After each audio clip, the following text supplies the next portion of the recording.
Hello friend. Om Shanti. शुभ प्रभात मित्रों। कल क्या होगा कहानी का टाइटल है कल क्या होगा। शीघ्र ही इस कलयुगी दुनिया के बाद आने वाली स्वर्गिक सतयुगी दुनिया में क्या क्या होगा। निराकार परमपिता परमात्मा शिव बाबा द्वारा रची गई नई स्वर्णिम सुखद सृष्टि कैसी होगी। कुछ झलकियाँ मुरली के आधार से और आदि रत्न ब्रह्मा बाबा और कुछ दादियों को हुए साक्षात्कार के दृश्य वर्णन से जानते हैं और अनुभव करते हैं। एक नई दुनिया में प्रकृति के पांचों ही तत्व सतो प्रधान हमेशा सुखदायी तथा भरपूर मनोरंजन और सेवा करने वाले होंगे। दूसरा, सदा बहार मौसम बहुत आनंद अनुभव कराने वाला होगा, अर्थात न ज़्यादा गर्मी न ज़्यादा सर्दी, सदा खुशनुमा मौसम होगा। तीसरा, सारा दिन वहाँ सुगंधित वायु बहती रहेगी। चौथा, नदियाँ झरनों का जल अमृत समान स्वास्थ्य वर्धक होगा, जिसे पीने से ही शरीर को पूरा पोषण मिलेगा। 5, वृक्षों पर बहुत रसीले मीठे फल लगे होंगे। अनाज वहाँ नहीं खाया जाएगा। विविध प्रकार के फल और फूल ही वहाँ का मुख्य खान पान का हिस्सा होगा। आज के जैसा नमक शक्कर या मिर्ची की ज़रूरत नहीं होगी। अलग अलग स्वाद के लिए अलग अलग फल इस्तेमाल होंगे। खाने वाले अलग और पीने वाले अलग फल होंगे। 6, सबका खान पान बिल्कुल नेचुरल सात्विक होने के कारण सबके शरीर बिल्कुल सुडौल सदा स्वस्थ कंचन काया होगी। बीमारियां या बुढ़ापा आज के जैसा वहाँ नहीं होगा। 7, सबके चेहरे सदा हर्षित सदा मुस्कुराते हुए होंगे तथा सबके मन साफ सरल आत्मिक गुणों और शक्तियों से भरपूर होंगे। 8, यथा राजा तथा प्रजा सब सुखी संपन्न शांत स्वभाव वाले होंगे। सभी संतुष्ट एक दूसरे का सम्मान करेंगे। 9, सबके पोशाक पहनावा पूर्णतः सभ्य और सुंदर होंगे। वहाँ सब सदा सजे सजाए रहेंगे।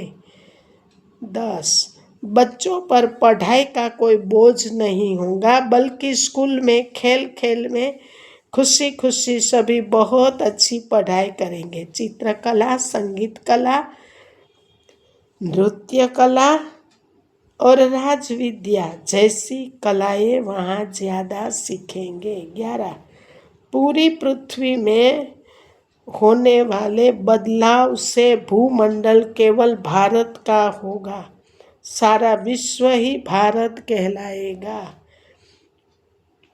12, सोने के महल होंगे, उनमें बड़े बड़े हीरे रतन लगे होंगे जिनसे प्रकाश निकलेगा और महल रोशन होगा। लाइट फिटिंग की जरूरत नहीं होगी। 13, आज के जैसे दूर दराज से तार से बिजली लाने की जरूरत नहीं होगी। सूर्य और न्यूक्लियर जैसी साफ एनर्जी वहाँ काम आएगी। वहाँ का विज्ञान आज से भी ज़्यादा विकसित होगा। पवित्र दुनिया में बहुत से काम सिर्फ संकल्प करने मात्र से पूरे होंगे। 13, विज्ञान के अद्भुत आविष्कार से वहाँ महल के कंस्ट्रक्शन आदि भी बहुत तेजी से होंगे। आज के जैसा लंबा समय वहाँ नहीं लगेगा। 14 मीठी नदियों के किनारे महल होंगे जो बहुत बड़े होंगे। सबके वहाँ उनमें सुंदर बगीचे, रासमंडल स्थान इत्यादि अलग अलग स्थान होंगे। 15 वहाँ सब के बहुत सुंदर और तेज चलने वाले विमान होंगे जिसको पुष्पक विमान कहते, जो अद्भुत विज्ञान का आविष्कार होंगे। वहाँ कोई एक्सीडेंट कभी नहीं होगा। विमानों को रखने के लिए भी अलग अलग स्थान हर महल के अंदर होगा।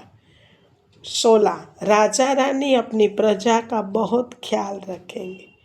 राजा और प्रजा दोनों के पास सभी सुख सुविधाएं होगी, कोई कमी नहीं होगी। 17 महल में नित्य देवी देवताओं के रास होंगे।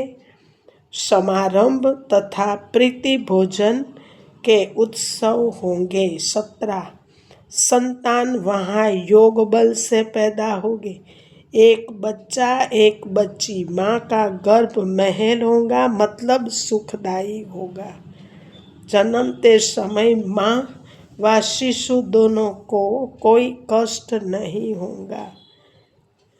18 सतयुग में डॉक्टर, पुलिस, जेल या न्यायाधीश, वकील आदि कुछ नहीं होगा, क्योंकि इसकी जरूरत ही वहाँ नहीं होगी। 18 सतयुग में हिंसक जानवर नहीं होंगे। बीमारी, गंदगी फैलाने वाले जीव जंतु भी वहाँ नहीं होंगे।